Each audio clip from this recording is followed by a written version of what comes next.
a good amount of people that are listening probably already know these things. Let's just put it and deal with the pink elephant in the room. This stuff is not rocket science. This is basic. You need to drink water. You need to eat fruits and vegetables. And if you're going to snack, you can't stuff your face. Welcome back to another episode of the Brave Today podcast. The show is going to encourage, challenge, maybe even provoke you to step outside of your comfort zone and take more action to better improve yourself and your health. I'm your host, Mark Avens, and in the crazy upside down world that we're living in, it just pushes more people to become softer and weaker and sicker and unhealthier and more dependent than ever. The goal and intent of the show is to help you navigate through it so you can become braver today than you were yesterday. And we are going to be doing a part 2 of our Brave Q&A. And I've asked my coaches to come on and share. Welcome to the show, Coach JoAnn and Coach Jennifer. We're ready to do this. Yeah. We were in deep discussion about food and talking about grocery stores, and we're going to probably do one coming up. We did talk about farmers markets and things like that. I had an episode on there, but it is interesting. Makes me not want to. But today is about Q&A, and I think actually a couple of questions was directed towards vegetables, and we'll get into that. But let's how are you guys doing, by the way? Amazing. Yeah. Mother's Day weekend. Yeah. Great weekend. Yeah. Relaxing. Absolutely. Fun, relaxing. Yeah. Yeah. Good stuff. Awesome. Well, you moms out there, if you got questions and you want us to answer them, why should you listen to us as well? You can listen to anybody you want. We try to give you as clear of an answer as possible based on our experience. And a lot of questions, they might be simple questions, but a lot of times people just sometimes need to hear, oh, I never heard about that. I never heard about how to get in my fruits and vegetables or how to drink more water. And those are some of the questions. So let's jump in before I give away all the stuff. The first question for today's Q&A, I hate water. How can I get in my water through the day? I really just don't like the taste of it. So JoAnn, why don't you take, and we can all share on this because we've heard this number of times. And JoAnn, so what do you have to say maybe for somebody that's saying, I hate water and I know I need to drink more, I just don't like it. What can I do? Well, if you're talking about taste, for me, I like to take just fresh fruit or berries and put them in the water, let that flavor marinate in the water for a bit. And then you have a flavored water and you have something that you can actually taste that's natural, not a bunch of additives in it. And it's a lot easier to get down. Yeah. For me, it made it much easier when I started wanting to drink a lot more water. And now it's just, I have no problems. I can just drink regular water. But if we're talking, it's hard to get it in just because you forget about it or you don't have time or feel like you don't have time. I have set timers to say, it's time to drink some water now. At work, I will attribute it to something I do a lot of. I'm a paralegal. I'm sitting a lot. I'm doing documents or answering phones. So like I will say, okay, every time I answer a phone call or I make a phone call, when I'm done, I'm drinking water. That's actually a great document. Yeah, that's a great tip when you have something that you do on a regular basis. That's really awesome. I love that you said about the fruit. Makes me think of those fancy hotels.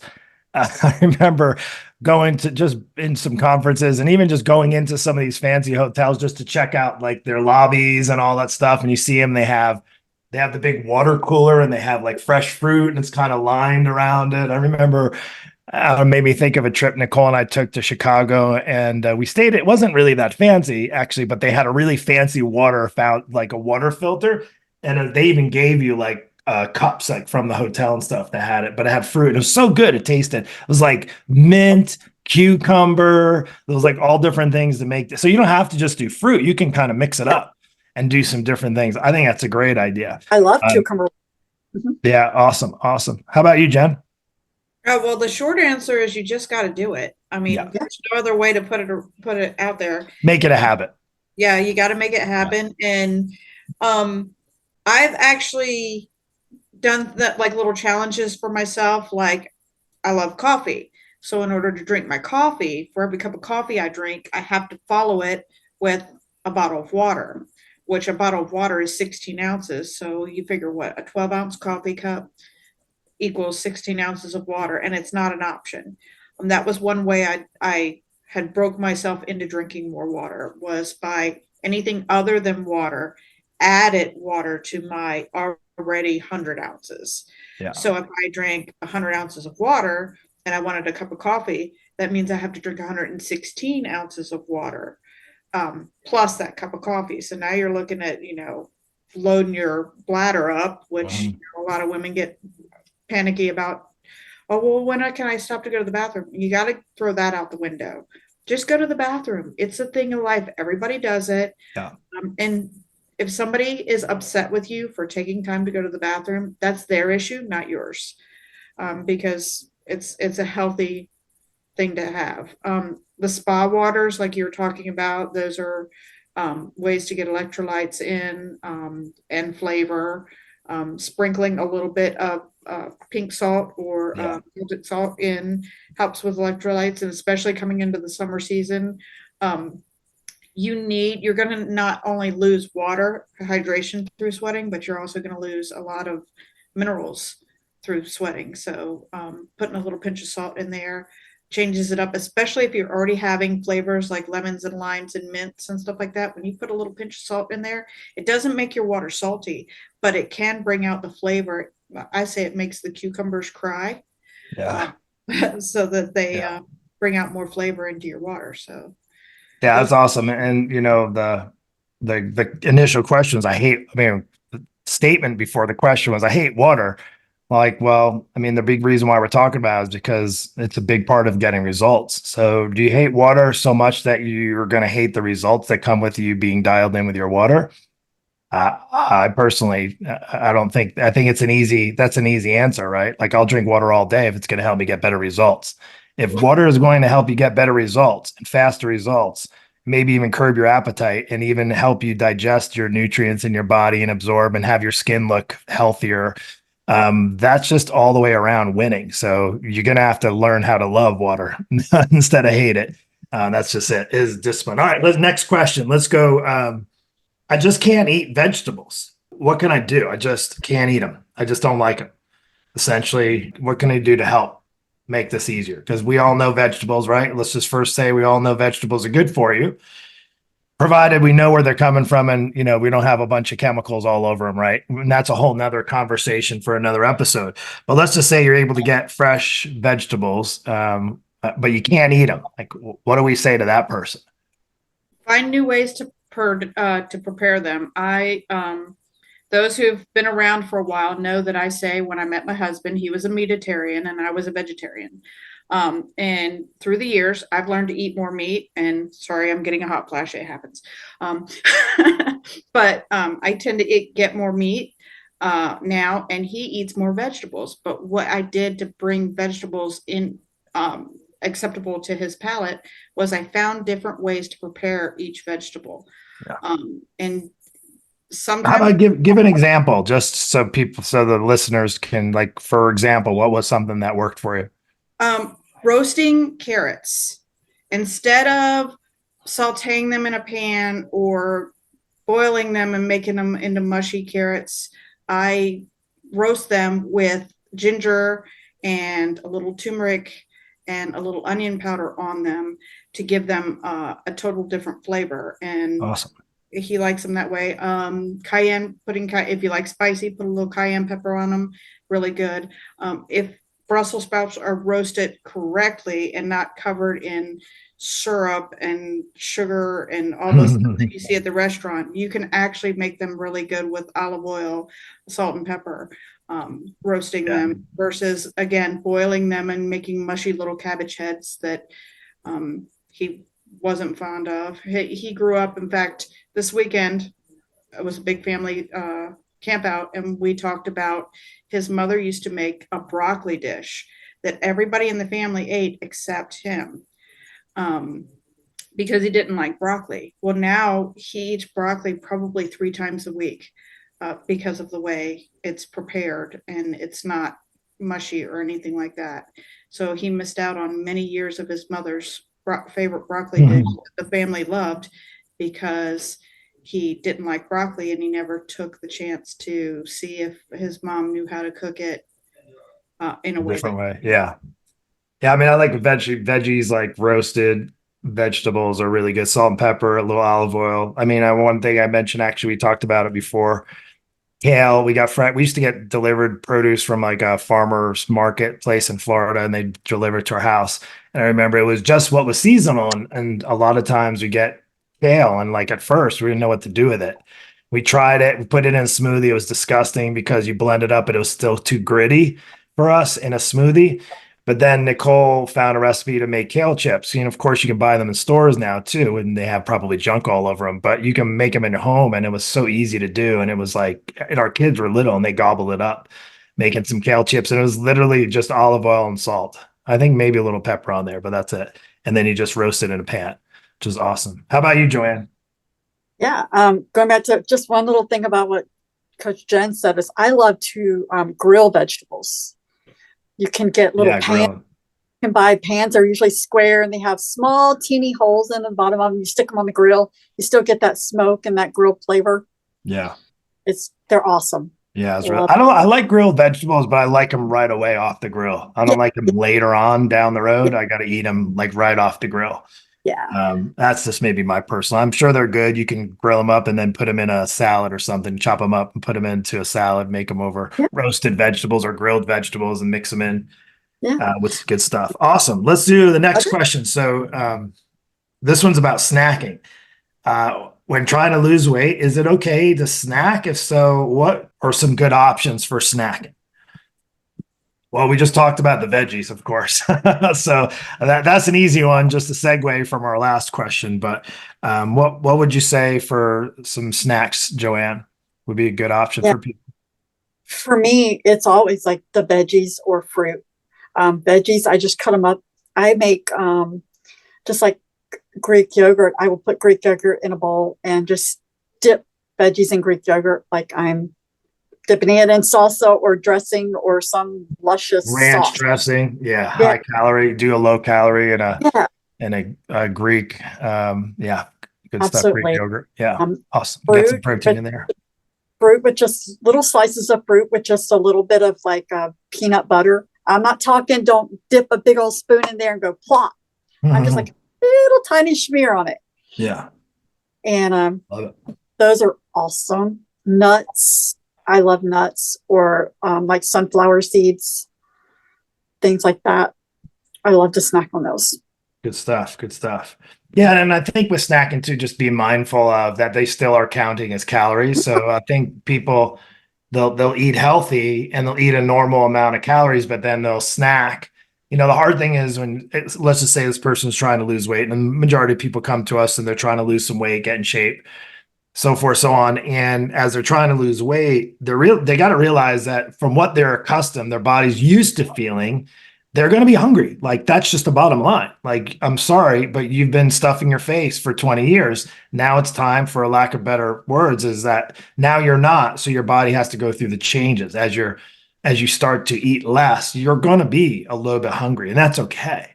Like we're just so accustomed to having everything, whatever we want to eat, whatever amount of what we want to eat, the amount of times we want to eat, we can eat it, right? And drink and consume pretty much anything we want.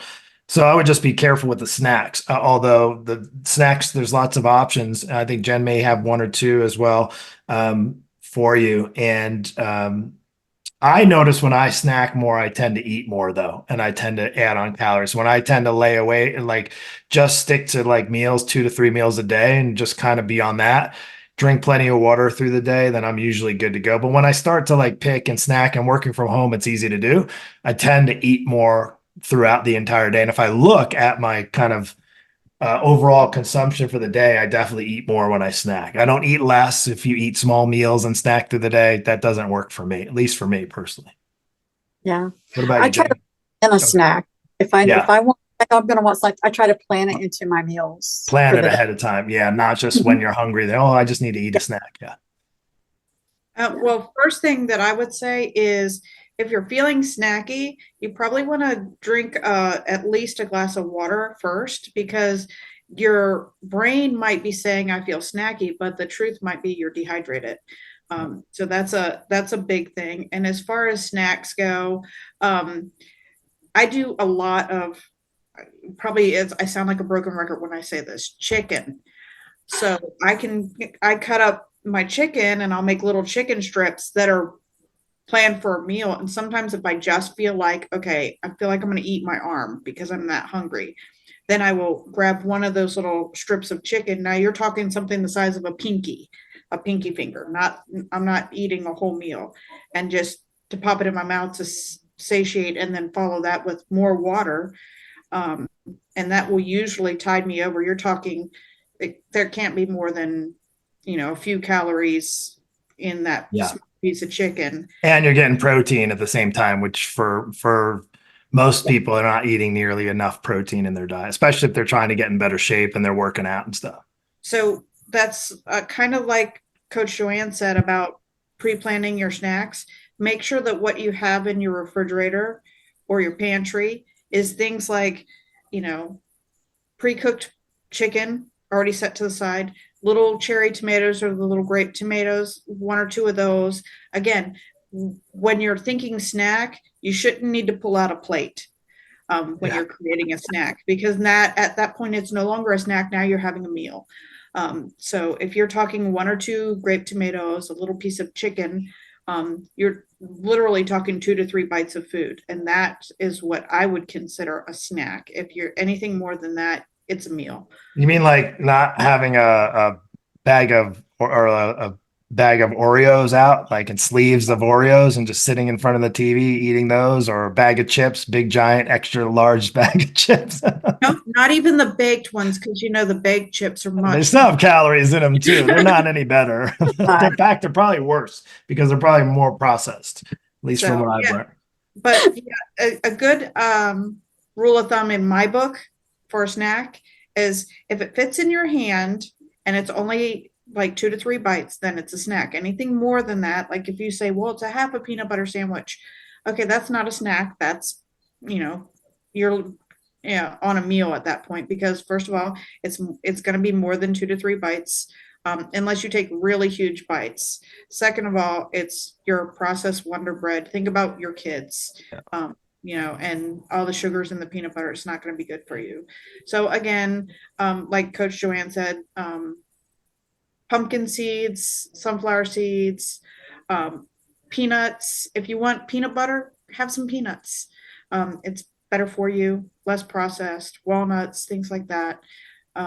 Again, 2 to 3 bites, stick with that.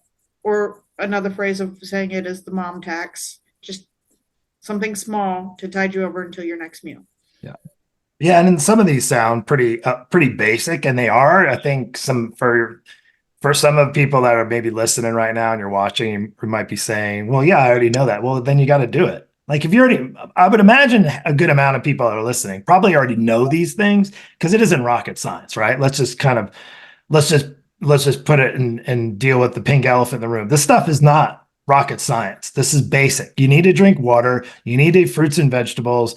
And if you're going to snack, you can't stuff your face, right? And then eat a big meal and then expect to lose weight, and then go work out really hard and think that that's going to make a difference for the 1,000-calorie snack that you had, in between your 1,500-calorie lunch and your 2,000-calorie dinner. And yes, the calorie from the wine and the alcohol counts. The calorie from the soda counts. Like that stuff counts. The bread that they bring at the table before the meal counts. Like all those things count. And I feel like I'm preaching to me sometimes too, because I need to hear that again and again, because it is perishable. It's a skill set that you do have to continue to develop. Let's go on to the next one, and let's do this because we got 3 more, and I want to make sure we have enough time. For this next question, I'll have JoAnn answer, and then the next question I'll have Jennifer answer. For this one, JoAnn, what are some of the best exercises to focus on for working the abs? So people always talk to us, they want to lose the belly fat, they want to get the abs looking good, whether they want a 6-pack or not. But are there any like best exercises that we can focus on for working the abs? First of all, you cannot spot lose weight. You cannot say, I'm going to just lose weight or get something right here. Not the ab roller thing's not going to work. The ab dolly and the ab roller, that's not going to remove the fat. Everybody thinks the sit-ups and the crunches are just going to magically make it all go away, and you're going to see these 6-pack all the way up. Not going to work. Just isn't. It's just a fact. What's the best way to work on your abs is what you put in your mouth, honestly. I mean, if you're or not, or what you don't put in your mouth. if you're eating and eating and eating, but then at the same time, you're doing all this work on trying to spot point your abs, but you're putting chips. You're still putting chips or cookies or something like that, drinking sodas, something like that. It's not going to work. You need to focus on your nutrition first. Make sure you're putting the right food in your body, the right amount of food in your body. Then you have a good starting point to start getting those abs to show up. I feel it really good when I do all different kinds of planks. I can feel my core working hard. Yeah. I feel my core. It may sound weird, but I feel my core and my abs working hard when I do squats. Yeah. Those things for me, I feel it a lot more than when I'm just doing crunches or sit-ups. If I try that. Yeah.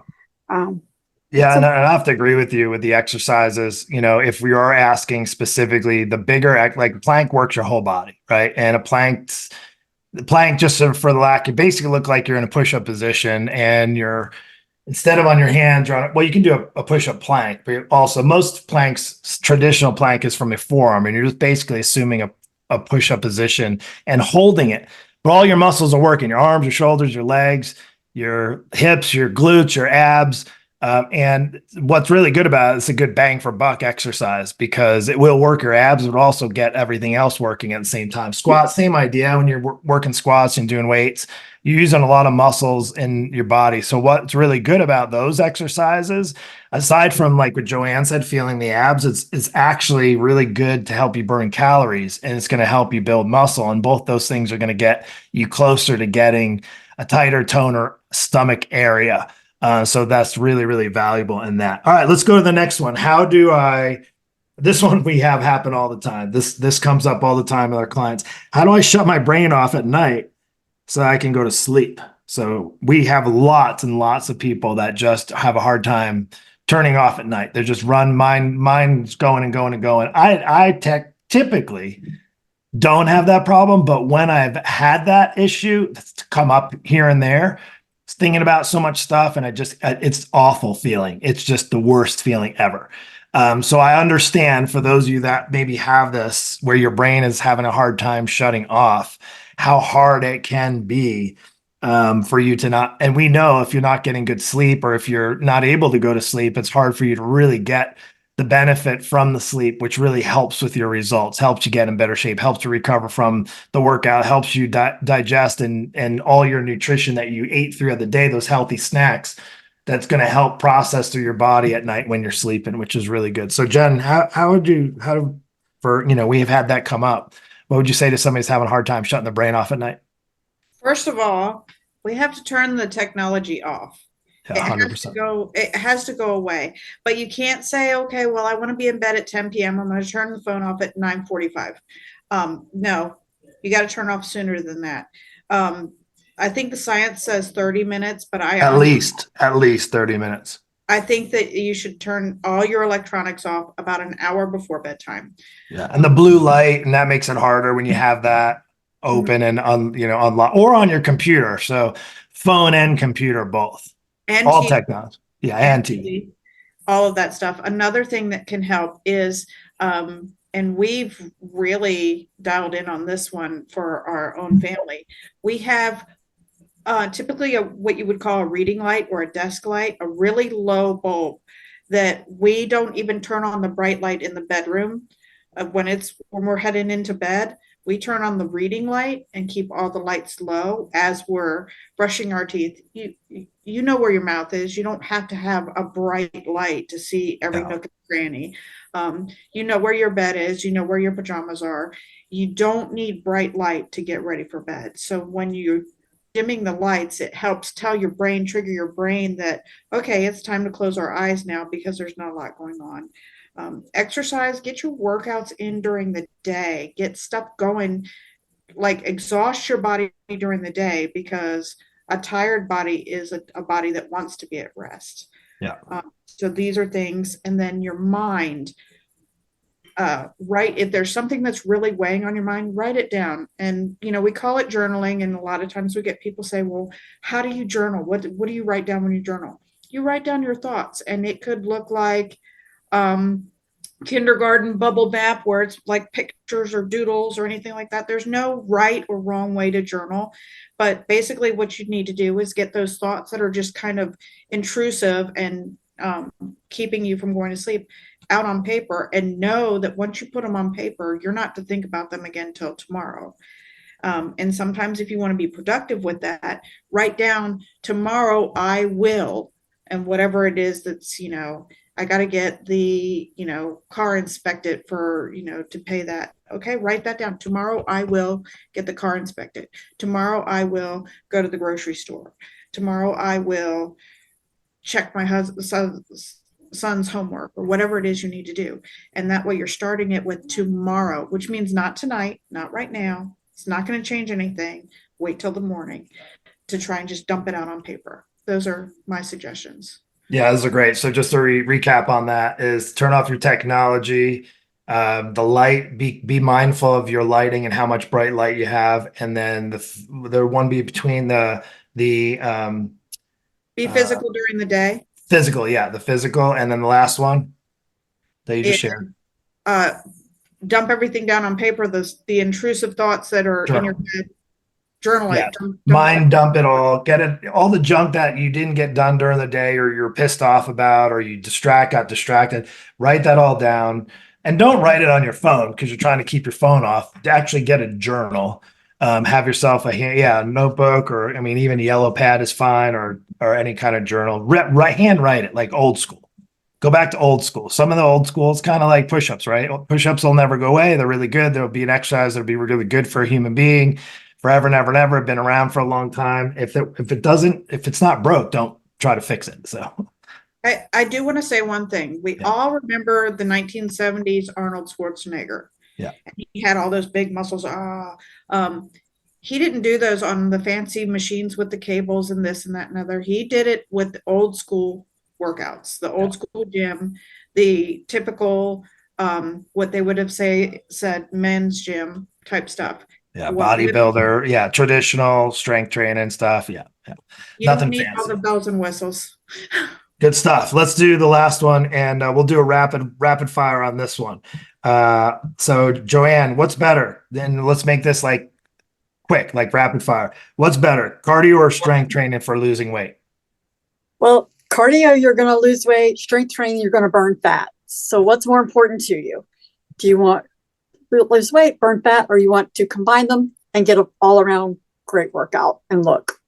Cool. How about you, Jen? They're both equal in my opinion. It's what you put in your mouth that's going to determine whether or not you lose weight or build muscle.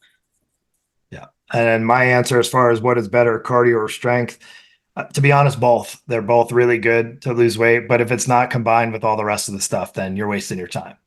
So don't even bother wasting your time doing either one of them. If you're trying to lose weight and you don't have the rest of the stuff that we kind of talked about, snacking, drinking water, turning off at night, all the things we just talked, all the questions that you have, there's one thing about getting knowledge, but if you don't apply the knowledge and actually do the thing that you need to do, you're never going to get in better shape. You're never going to lose weight. So it might be a little bit of tough love, but we have to do some tough love on some of our clients here and there. But usually it comes down to the knowledge is there. We can teach you the skills, but unless you actually practice the skills aren't ever going to get better. That's just the bottom line. I think we'll end it there with today's Q&A. More to come. If you have a question, of course, if you like the show, subscribe to it, share it with a friend. And if you have a question you want us to answer, drop them down in the comments. You can send over your questions at info@avensfitness.com. And ultimately, again, our goal is to help you become not just braver today, but braver today than you were yesterday. And with all that said, I appreciate you guys. Thanks, coaches. And we'll be on for another Q&A soon. Take care and God bless.